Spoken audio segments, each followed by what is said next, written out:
Olá! Hoje nós vamos aprender um pouco mais sobre cidadania, mas isso dentro do nosso projeto Sombra e Água Fresca. O conceito de cidadania é um processo de luta, de conquista de direitos. E nós vemos que o conceito de cidadania ele vem sendo construído ao longo do tempo. No Antigo Testamento também fala sobre essa luta, sobre essa busca da justiça. Parem de fazer o mal, aprendam a fazer o bem. Busquem a justiça, acabem com a opressão. Lutem pelos seus direitos do órfão, defendam a causa da viúva. Isaías 1:16, 17. Vemos também lá em Amós 5, 11 e 12, que vocês pisam no pobre e a forçam a dar-lhes o trigo. Por isso, embora vocês tenham construído mansões de pedra, nelas não morarão.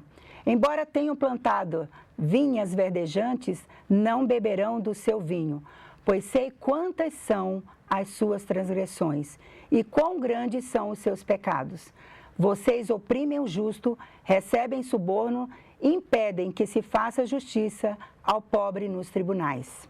A cidadania é um âmbito dinâmico de construção, de lutas sociais por direitos, no qual são os seres humanos, atores e atrizes, que agem politicamente para efetivar suas demandas, na forma da consolidação do direito.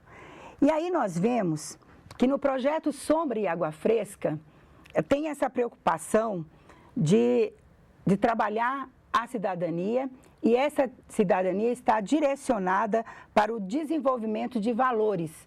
Então, nós trabalhamos a nossa criança e o nosso adolescente, trabalhando esses valores e atitudes que promovam a capacidade criativa, o espírito crítico, contribuindo com as crianças e os adolescentes na busca de melhorar suas condições de vida, aprender a tomar decisões, construir relações afetivas saudáveis, reconhecerem-se como sujeitos ativos e participantes dentro do seu grupo social e ensinar a buscar soluções a fim de alterar a realidade. Cidadão é você conhecer os seus direitos, é participar, é buscar, interagir com o governo, com a sociedade, saber as leis que envolvem, as políticas públicas. Ser cidadão também, complementando, é saber os deveres, né? Saber até onde você pode ir, o que você pode fazer. Então, não implica só em você receber algumas coisas, mas você dá também, você contribuir para que haja uma melhoria naquilo que você faz. Para que eu faça valer os meus direitos, eu preciso participar. Participar daquilo que o governo, aquilo que a sociedade, que a comunidade tem a oferecer. A participação é o caminho para a cidadania. Para participar, nós precisamos consolidar do direito de conhecer os direitos, estar atento a tudo o que acontece, conhecer os instrumentos e formas de participação social. Uma das coisas que surgiu na vida da nossa criança e do nosso adolescente foi o Estatuto da Criança e do Adolescente, o ECA, que nasceu em 13 de julho de 1990. Instrumento legal de inclusão de crianças e adolescentes. No passado, o Código de Menores apresentava a doutrina da situação irregular. Atualmente, o ECA, ele nos traz uma vigência à doutrina da proteção integral. Nós vemos que a criança ela tem direitos. O Estatuto foi instituído para incluir a criança e adolescente no mundo da cidadania, considerando que os mesmos fazem parte da sociedade.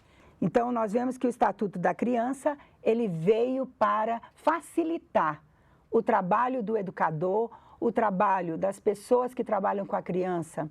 É importante que nós que participamos de um projeto, a gente saiba, a gente possa conhecer aquilo que o município está fazendo com relação à criança e o adolescente. De acordo com o artigo 88 do Estatuto, vale observar que a população é convocada para participar de atos políticos, né? como a formulação das políticas e controle das ações em todos os níveis, através dos conselhos partidários e deliberativos. Conselhos são sociedade e governo, espaços de diálogo, negociação, deliberações, consolidação de direitos. Não são órgãos governamentais, são espaços públicos institucionais, regidos por leis específicas, constituídos por representantes do poder público e da sociedade civil de forma paritária. São em âmbito federal, estadual e municipal.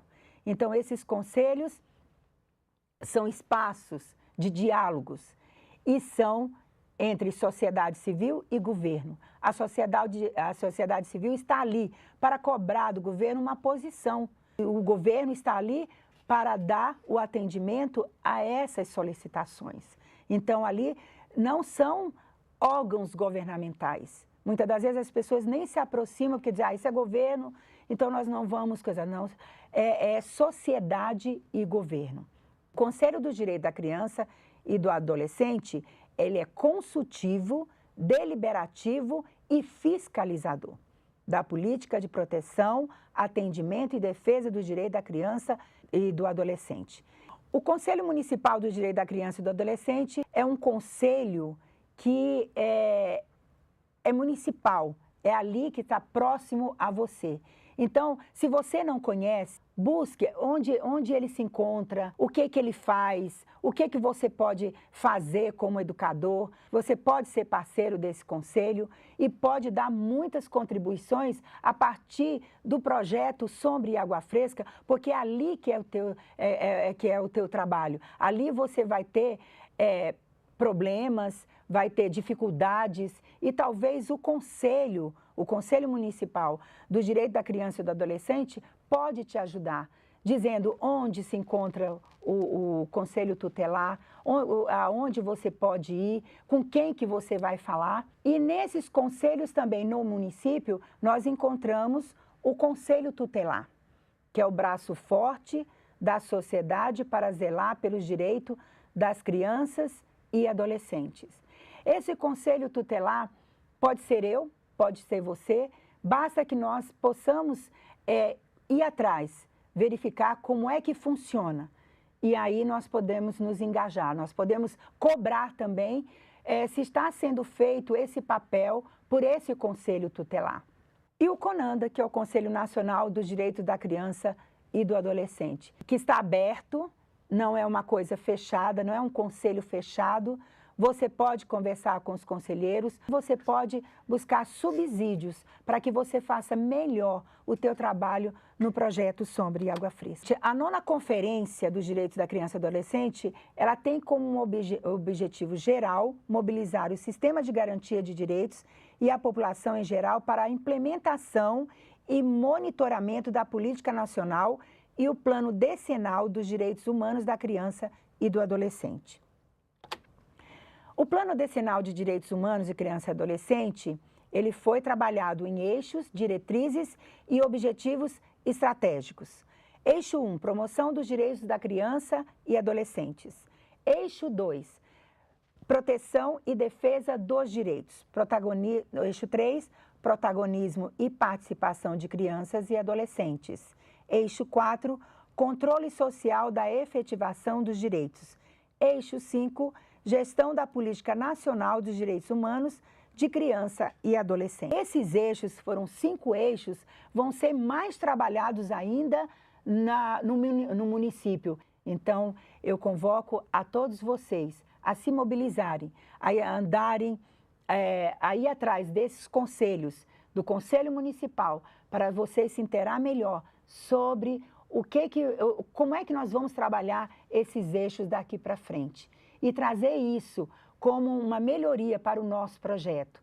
Porque quando nós conhecemos os nossos deveres, quando nós conhecemos os objetivos, aquilo que envolve o nosso trabalho, se torna muito mais fácil o nosso trabalho, a nossa caminhada, né? Os nossos objetivos são muito mais alcançados. Vocês realmente conhecem o ECA? Porque o ECA, gente, é o Estatuto da Criança e do Adolescente. Muitas pessoas conhecem de ouvir falar. Muitas pessoas até criticam o ECA. O ECA não está pronto. Ele tem 21 anos, mas ele não está pronto. Ele continua em busca de melhorias. Portanto, conhecer o ECA é um dever de todos nós.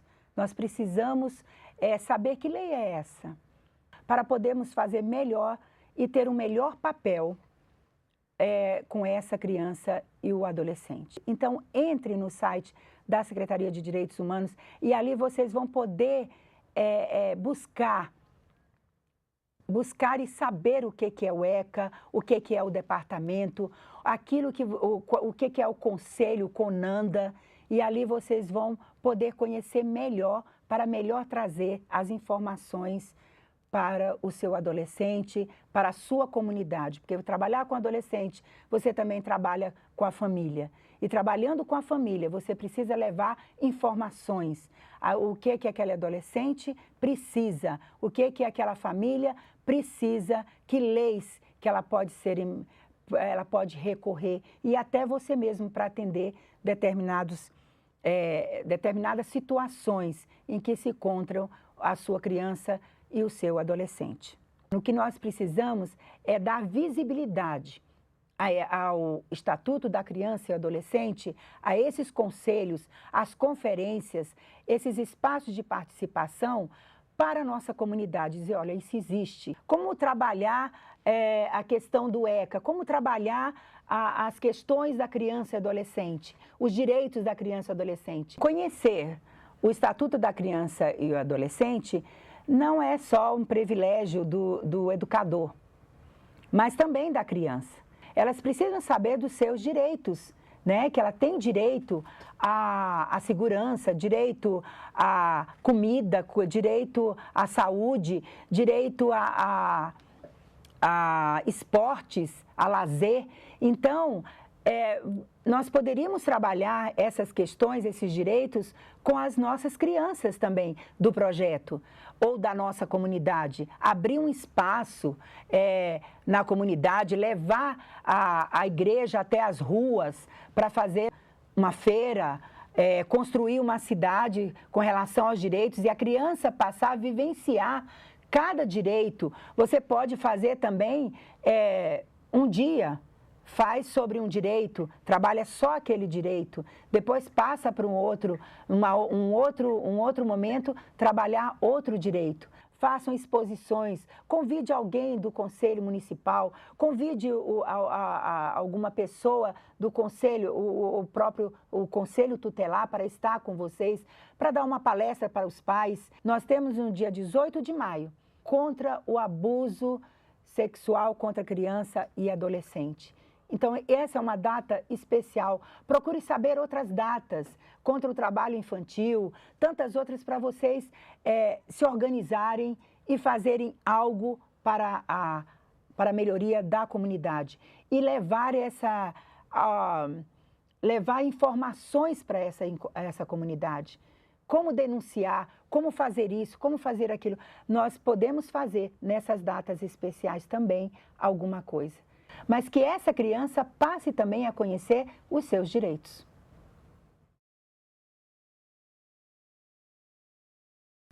Qualquer prática educativa que vise uma formação cidadã deve ajudar os educandos a interpretar os símbolos da sua cultura. A gente vive numa sociedade onde os meios de comunicação são onipresentes. Hoje em dia as crianças passam mais tempo diante de uma tela, quer seja do computador, do celular, da televisão, do que na escola e talvez até mesmo do que na presença dos pais. Então, se a gente deseja formar cidadãos críticos, a gente deve ensiná-los a interpretar o meio diante do qual eles passam o maior tempo na sua vida. É isso? A gente deve educar para os meios de comunicação, porque é através deles que a gente acessa a realidade, é através deles que a gente vê como que a gente deve se vestir, como que deve comportar, o que deve falar. Eles ditam os padrões, eles não só reproduzem a realidade, eles produzem a realidade e têm um papel importante na manutenção do status quo. A televisão, por exemplo, ela tem toda uma linguagem audiovisual, que é construção para poder passar a mensagem que ela quer. Então, o poder de manipulação dela vai ser tanto maior, quanto mais inocente a gente for, quanto menos a gente conhecer das maneiras que ela se utiliza para construir a sua mensagem. Uma educação para os meios de comunicações deve ensinar a desconstruir essa mensagem. O que a gente não deve fazer? A gente não deve satanizar a televisão, falar, não vamos mais assistir porque só traz porcaria, não é? Ninguém precisa deixar de fazer uma forma de diversão que talvez seja a única forma acessível que tem, né? O que a gente deve fazer é perguntas. O educador não deve ficar dando resposta, não deve dar conclusões. A gente deve fazer perguntas como? Por quê? Por que isso acontece? Como é que é feito? Jogar as perguntas, ser um espaço de reflexão ali. Não existe respostas certas ou erradas. A gente também não deve ficar julgando. Nossa, mas você falou isso, não sei o quê, porque aí ele perde a liberdade. A gente tem que criar um ambiente em que a criança, adolescente, sinta-se que ele possa se expressar. Que ele possa falar o que ele acha realmente e a partir daí a gente jogar as perguntas que façam ele a refletir. Para trabalhar os meios de comunicação é importante uma reflexão sobre o que são valores. Valores é uma coisa muito difícil de definir porque não é concreto. Então tem uma dinâmica que a gente pode fazer que possa levá-los a refletir, a entender um pouco mais o que são os valores e qual o papel que eles representam em nossa vida. Bom, então vamos lá, meninas. Nós vamos fazer o seguinte. A sala está dividida em 3, vai estar todo mundo no meio, né? E aí eu vou falar algumas situações que vocês têm que tomar uma decisão. E aí eu vou falar, quem toma tal decisão vai para o lado esquerdo. E quem toma tal decisão vai para o lado direito. Aí eu vou bater palma. Na hora que eu bater palma, todo mundo tem que ir realmente para algum dos lados. Não pode ficar ninguém no meio, não é para ficar olhando para onde que o outro foi, que eu vou. Você deve pensar o que é que você faria na maioria dessas situações, tá? Não é também, a gente não vai ficar criticando, julgando, não é para você falar o que você achar que é o correto, mas o que você faria realmente. Me fiz clara? Alguma dúvida? Todos entendidos? Então vamos lá. Tem uma festa na sua família. E aí, aquele menino que você tá paquerando te chama para sair no mesmo dia e na mesma hora. Quem for na festa da família, mesmo assim, vai para o lado esquerdo. Quem for sair com o menino, vai para o lado direito. Ok, volta todo mundo para o meio. Você achou uma carteira na rua com dinheiro e também tem o contato do dono da carteira. Quem liga para o dono para devolver o dinheiro vai para o lado direito. Quem acaba ficando com o dinheirinho vai para o lado esquerdo. Ok, vamos voltar. Toca o telefone e aquela pessoa chata que você não quer falar com ela. Você manda falar, eu não tô, ou você atende a pessoa. Se você manda falar que você não tá, vai para a esquerda. Se você atende a pessoa mesmo assim, vai para o lado direito. Ok.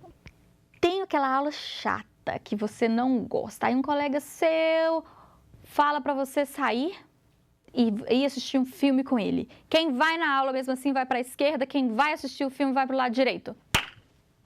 Ok, volta. Isso, gente, não vamos criticar aqui um ao outro, né?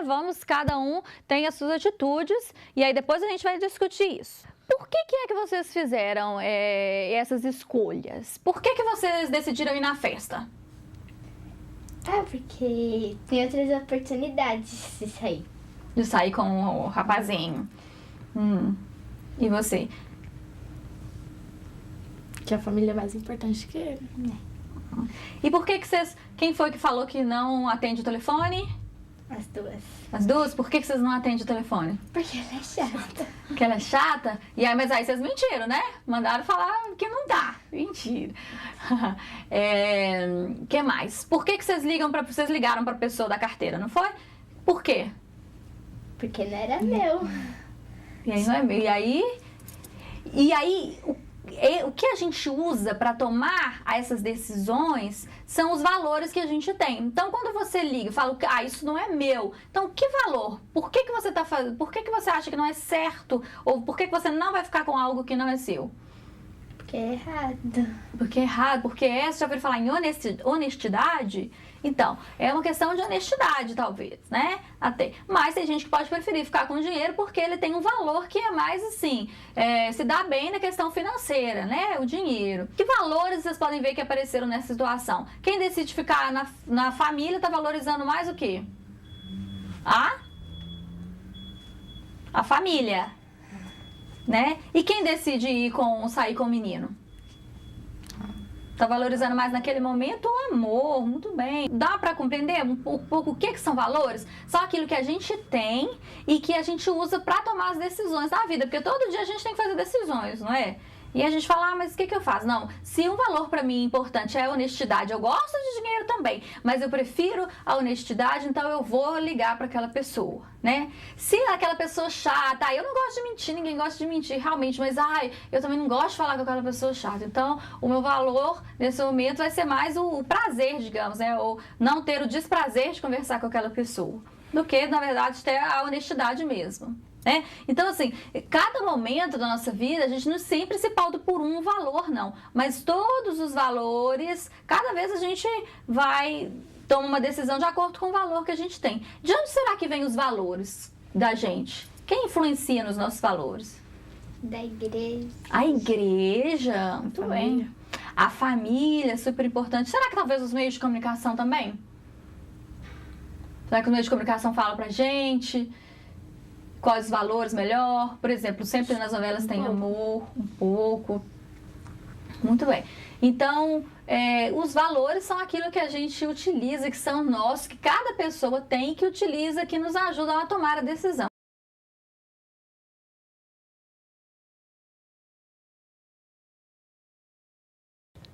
Após esse trabalho e fazer a reflexão sobre o que são valores, a gente pode trabalhar os valores no meio de comunicação. Então, o educador tem que preparar as cenas de novela. Pergunta para eles antes, por exemplo, qual novela vocês mais assistem? E grava um capítulo daquela novela e mostra para eles no encontro, né? Pode gravar, pode baixar no YouTube, pode conseguir de algum modo essa novela. Pode ser feita com outros meios também, com outros produtos televisivos. Mas vamos dar o exemplo aqui com novelas. Então, a gente mostra as cenas e aí organiza-se em grupos. De preferência que sejam grupos homogêneos, meninas, meninos, grupo com o grupo etário parecido.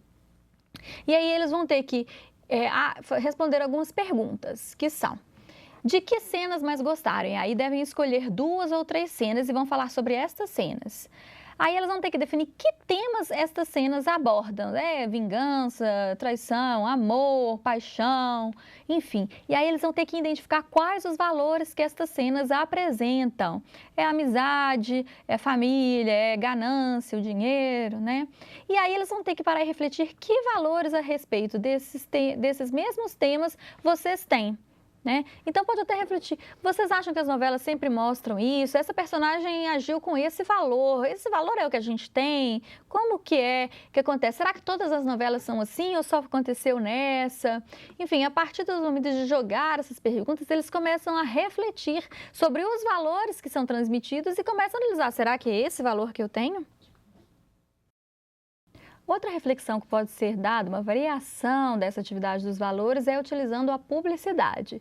Então, a educadora deve gravar alguns comerciais e mostrar para as crianças e adolescentes, e eles devem responder algumas perguntas à medida que for passando esses comerciais. Por exemplo, que produto você quer vender através dos anúncios? É um carro, é um hambúrguer, enfim, eles vão anotando. E que valores vendem? Isso é, o que nos dizem que é importante e bom na vida. Neste momento, eles têm que analisar não o produto em si, mas qual o valor que está ali e qual o valor que é associado com aquele produto. Então, esse comercial aí é liberdade que está vendendo, olha só, todo mundo pensando, esse computador é amizade, alegria, amor, são valores positivos. E a partir daí, de que maneira então os comerciais nos dizem que conseguiremos esses valores, essas coisas boas e importantes na vida? Eles vão perceber que os comerciais, eles utilizam a associação dos valores. Se liberdade é bom e meu produto traz liberdade, então meu produto é bom. Então, na verdade, eu estou vendendo a liberdade. Se alegria é legal e eu associo o meu produto ali com um monte de gente alegre e tal, então aquele produto é alegre. Então, se você adquirir esse produto, você vai ter alegria. Mas então, essa é a construção. Através dessas perguntas, eles vão chegando a essas conclusões.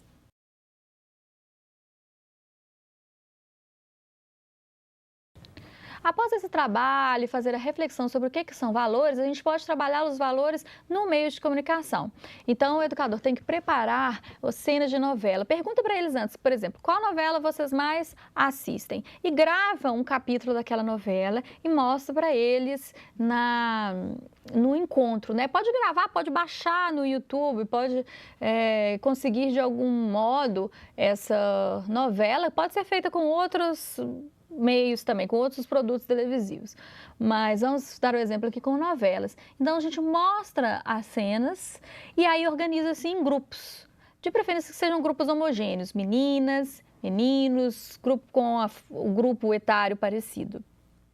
E aí eles vão ter que responder algumas perguntas, que são: de que cenas mais gostaram? E aí devem escolher 2 ou 3 cenas e vão falar sobre estas cenas. Aí elas vão ter que definir que temas estas cenas abordam, vingança, traição, amor, paixão, enfim. E aí eles vão ter que identificar quais os valores que estas cenas apresentam. É amizade, é família, é ganância, o dinheiro, né? E aí eles vão ter que parar e refletir que valores a respeito desses mesmos temas vocês têm. Né? Então pode até refletir, vocês acham que as novelas sempre mostram isso? Essa personagem agiu com esse valor é o que a gente tem? Como que acontece? Será que todas as novelas são assim ou só aconteceu nessa? Enfim, a partir do momento de jogar essas perguntas, eles começam a refletir sobre os valores que são transmitidos e começam a analisar, será que é esse valor que eu tenho? Outra reflexão que pode ser dada, uma variação dessa atividade dos valores, é utilizando a publicidade. Então, a educadora deve gravar alguns comerciais e mostrar para as crianças e adolescentes, e eles devem responder algumas perguntas à medida que for passando esses comerciais. Por exemplo, que produto você quer vender através dos anúncios? É um carro, é um hambúrguer, enfim, eles vão anotando. E que valores vendem? Isso é, o que nos dizem que é importante e bom na vida. Neste momento, eles têm que analisar não o produto em si, mas qual o valor que está ali e qual o valor que é associado com aquele produto. Então, esse comercial aí é liberdade que está vendendo, olha só, todo mundo pensando, esse computador é amizade, alegria, amor, são valores positivos. E a partir daí, de que maneira então os comerciais nos dizem que conseguiremos esses valores, essas coisas boas e importantes na vida? Eles vão perceber que os comerciais, eles utilizam a associação dos valores. Se liberdade é bom e meu produto traz liberdade, então meu produto é bom. Então, na verdade, eu estou vendendo a liberdade. Se alegria é legal e eu associo o meu produto ali com um monte de gente alegre e tal, então aquele produto é alegre. Então, se você adquirir esse produto, você vai ter alegria. Mas então, essa é a construção. Através dessas perguntas, eles vão chegando a essas conclusões. É importante que a gente analise, reflita com eles também sobre a publicidade, sobre o papel das propagandas na televisão e nos nossos meios, né? Então, nessa dinâmica, a gente vai primeiro refletir o que é um desejo e o que é uma necessidade. E aí, o educador, a educadora deve ter preparado, gravado, baixado 10 comerciais diferentes e aí eles vão ter que responder se aqueles comerciais são, na verdade, representam produtos que são desejos ou produtos que são necessidades. Então, vamos lá. Gente, o que vocês gostariam de ganhar de aniversário? Uma bicicleta. Uma bicicleta? Um MP5. Um MP5, olha só. Agora, o que vocês levariam para uma ilha deserta que seria necessário para vocês sobreviverem? Água? Comida. Água e comida, né? Então, vocês entendem que água, comida são necessidades, são coisas que a gente necessita para viver, mas você viveu até agora, você viveria sem uma bicicleta? Sim. Sim? Você viveria sem um MP5? Sim? Então, na verdade, são desejos, não é? Coisa que a gente quer, mas é coisa que a gente precisa mesmo? Não necessariamente, né? Bom, então agora a gente vai ver esses 10 comerciais e vocês vão falar para mim se eles são desejos ou necessidades, ok? Nesse momento, o educador e a educadora vai mostrar os comerciais. Aqui eu vou só citar